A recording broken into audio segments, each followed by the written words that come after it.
Today, we will be talking about the difficulty in sustaining any type of self-care plan.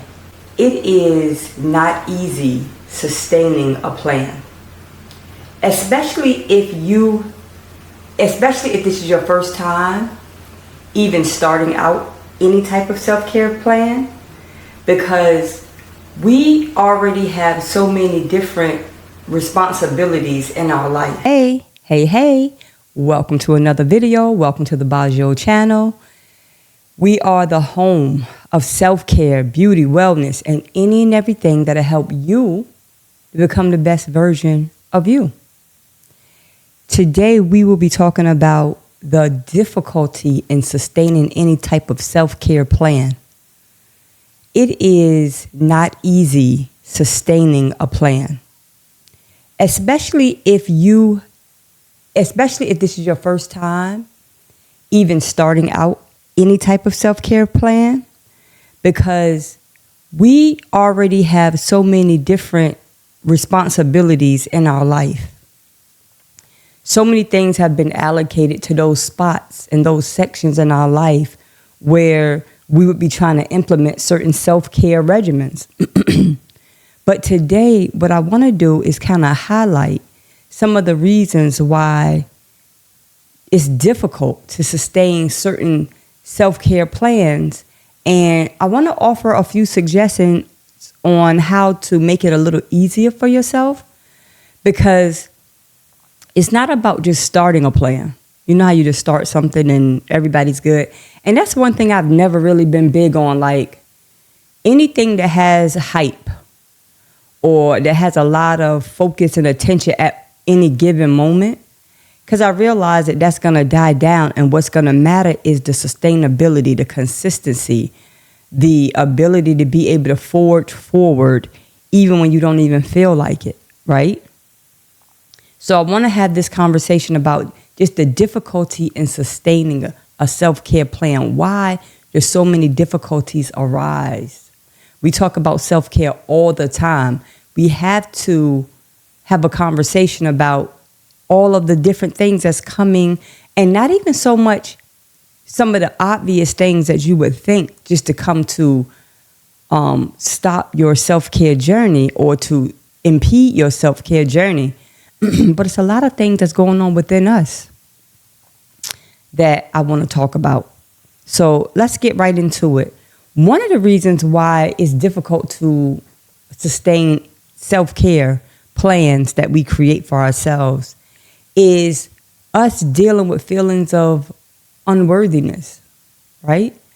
This is not a conversation or a topic that a lot of people have or that I hear a lot about, but it's true nonetheless. Sometimes our own feelings of inadequacy make us kind of have this lackluster attitude about how we focus on the care we give to ourselves. It's like certain things going on within us that sometimes we don't feel like we should be focusing on our self-care to this degree. Like, are we really that important that we have to move things out of the way and we have to prioritize ourselves?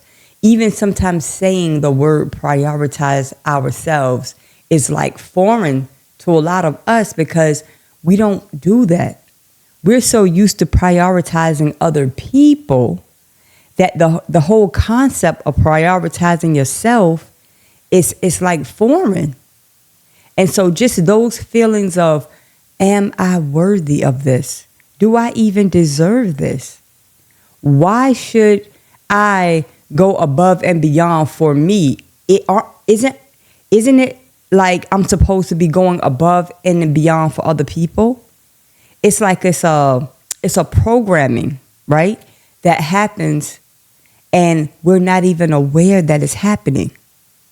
And so that, number one, is a major reason why a lot of self-care plans that we talk about on this channel and a lot of things that we implement, a lot of times you start and you're off. You're on and then you're off because you don't feel worthy enough to put that type of effort in. And I'm going to say this, but we'll come back to this is a whole nother conversation. A lot of times, that is why a lot of us like to be in relationship with other people, because it gives us an opportunity to give to them, to focus our attention on them and not ourselves. It's easier, especially if you're the type of person that's been programmed like that for your entire life. Like you're a giver. You're a giver, and there's nothing wrong with that. But you're just not a giver to yourself. And for some reason, that has been set up in your mind as a noble deed. And in fact, it is not. So that's number one, just feeling like you're unworthy to even receive that type of priority. Number two, and it kind of piggybacks off of number one, a lot of times it's so difficult to sustain your self-care plan is because you are on autopilot when it comes to putting other people first. That's just the way it is. You are on autopilot. It's an automatic response. Somebody needs something, you jump into action, just not with yourself. And so as you're in action for other people, that busyness and that focus on somebody else's success or that focus on someone else's need, it kind of allow you to make excuses as to why you again are neglecting yourself. You saying, hey, because I'm focused on this person or because I'm focused on what they need, I'm noble. That makes me a great person. So it justifies me putting myself on the back burner once again. So that in itself, just you're on autopilot when it comes to putting other people first, and you're on autopilot when it comes to just neglecting yourself. So that makes it difficult. That makes sustaining any type of self-care plan difficult. Another one is you don't really see the value in small wins. If you take a walk in the midday for, say, 10 or 15 minutes, you don't see that as a self-care win. It has to be something that's grandiose for you to count it as a self-care win. And that's going to make every self-care plan that you attempt to be so difficult. You're going to run into so many issues because guess what? As much as we want to go on vacation all the time, and as much as we want to be in a day spa all the time, a lot of times, a lot of our lives are not set up that way. So you have to learn how to implement different small self-care moments that will eventually collectively make a nice self-care space throughout that day. If I go for a walk, say twice a day, weather permitting, 15-minute walk twice a day. If I take 2, maybe 10-minute spaces of just do some breath work, some deep breathing, some meditation, just to come away from everything. If I'm doing it in incremental moments and pieces like that, before you know it, throughout that day, you will have had probably close to a few hours of just self-care attention. And it's not about what it is you're doing. It's just that you are taking the time to say, hey, this is the time. It's exactly the same way we do everything else. When I have something to complete, I have alarms set everywhere, on my phone, on my clock, in my bathroom, in my kitchen, just to make sure that I'm aware that this has to be done by this time. Why can't we do the same thing when it comes to ourselves? Hold on. It is my self-care moment. And I'm not saying an hour, 2, 3, 4, 5, whatever. If you have that type of time, please take it. But oftentimes when you're busy, you're working every day, you don't have that type of time. 10 minutes. 10 minutes here, 10 minutes there, 10 minutes there. You could have done an hour for the day just on self-care. And I'm telling you, it matters. That nervous system of ours get a chance to kind of relax and kind of recharge instead of being on 100 all the time. It's like, I remember when I moved to New York back in 1996. It was a new life for me. Like, First of all, just trying to keep up with the pace of everything. I'm a small town Virginia girl. And even though we have a certain pace there, it's definitely not New York pace. It's definitely not New York pace. And I'm not saying New York pace is better or worse than anybody else, but I will say this. That type of A-type personality where you like bang, bang, boom, bam, making things happen. Let's go, pow. It does something to your nervous system over time. It does. It does something to your anxiety levels over time. I didn't know that. I was 21 years old when I first came here. I didn't understand what it would do to me over the long term.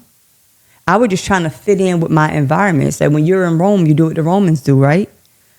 But over time, I realized that this momentum, one, is not promising me the goal that I'm achieving for. Because sometimes when you have this gotta have this A-type personality movement in your life all the time, a lot of times you burn out much faster and you really never achieve the goal that you set out to do anyway because of the pace that you're at. They say slow and steady wins the race. Listen, I could be in my laid-back environment, and I like being around movers and shakers. I do well in that environment. But at the same time, I also do well in an environment where people celebrate taking breaks. People celebrate recharging. Not even just recharging your body, but recharging your mental. Like your mental has to be recharged. Me, writing, reading, cramming constantly, it's like sometimes you feel like your brain is on fire. You cannot sustain a self-care plan like that. It ain't gonna happen. If you don't take those moments and say, hey, I need a second. And not only just that, like I said, it's not necessarily what you do, but it's just the fact that you're saying this moment is for me. And over time, right, what happens when you start to do anything, you start to build a momentum with it. Like, hold up, today is Monday. Now, instead of taking 3 10-minute breaks for the day, you up to taking 6. You at an hour. And it wasn't even a struggle because your focus is there. Whatever you focus on expands, right? Our focus has to be on our own self-care sustainability. It has to be on our self-care sustainability. Because what's the point of this whole thing that we're doing here in terms of self-care if you start something and you just don't finish? The whole point is to see it through. What's the point of starting school and you don't finish? What's the point of starting a race and you don't finish? What's the point in starting whatever? It's about the finish.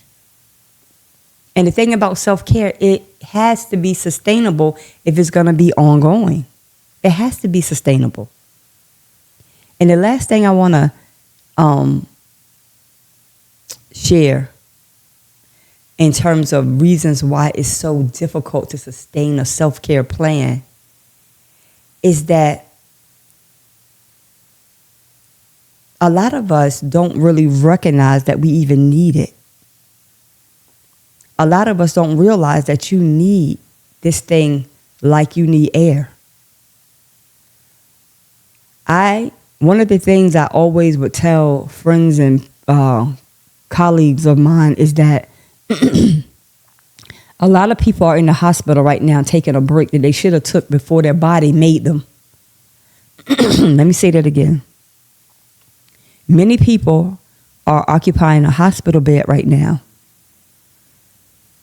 because they refused to take a break when their body was giving them signals that they needed to. You take a break by choice or by force. I don't want to take another hospital break vacation or a mental break. The last time I took a hospital break, it was in 2020. I'm grateful because I needed it.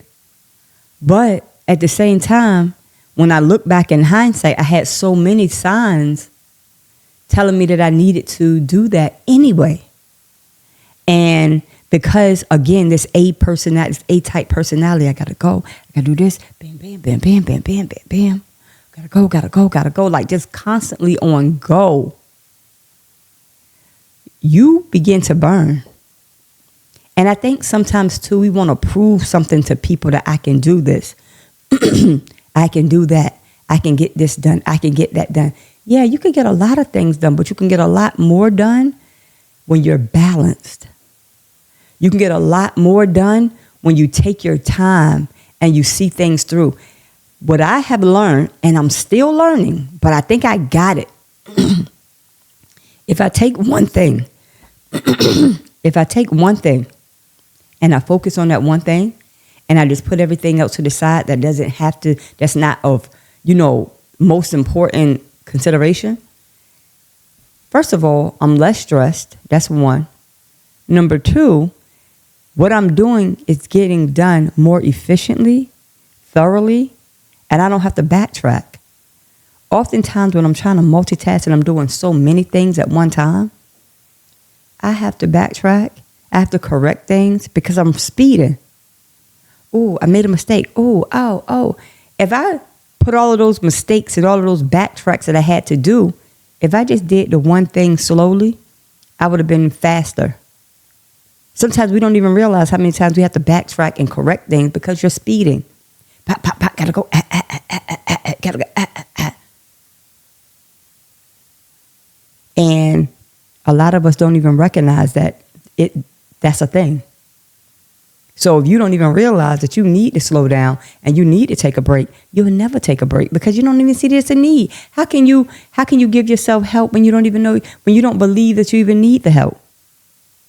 A lot of us have to end up with a week little vacay, 2-3 vacay in the hospital. And trust me, and if anybody know, you guys who've been in the hospital, y'all know, that's not a vacation. They wake you up at 2-3 in the morning taking blood work. The food is not the greatest. It's a lot of chitter and chatter going on. Listen, it's better for you to go ahead on and take a few days off in your own room, in your own bed. Prime the room, put some candles around, put some little diffusers with some essential oils and change your sheets and get your little food services going. It's better like that, I promise you. Your body will recover quicker. It is so important that our self-care programs that we create are able to be sustained. It's so important. What is the point if it's not able to be sustained? If we're making salads and we're doing juices and you're able to do that one time out of the year, is that really like, because a lot of times too, this is a bonus, this is a bonus one. A lot of times our self-care plans are not sustainable because you're trying to do too much. Your self-care has to be a trip in Europe somewhere. Your self-care has to be a major day, a week at the spa. And listen, if you could do that, please do. But a lot of times, even time permitting, we don't have that type of time. And if you do, not like that all the time. A lot of times we're not set up to that point where you can actually go away for weeks and weeks at a time throughout the year. So you have to take the small wins. You have to take the small prioritizations. If it's just 5 minutes of breath work, if it's just a walk, take some deep breaths while you're walking around your job or whatever the case may be. If it's just taking a minute and reading a book, just a moment. I need a moment.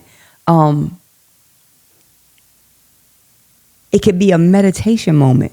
A lot of times people think meditation is sitting in Indian style, eyes closed, hands turned in an upward posture. Not necessarily. Meditation is removing your mind from everything else that's going on and kind of just focusing in on one thing.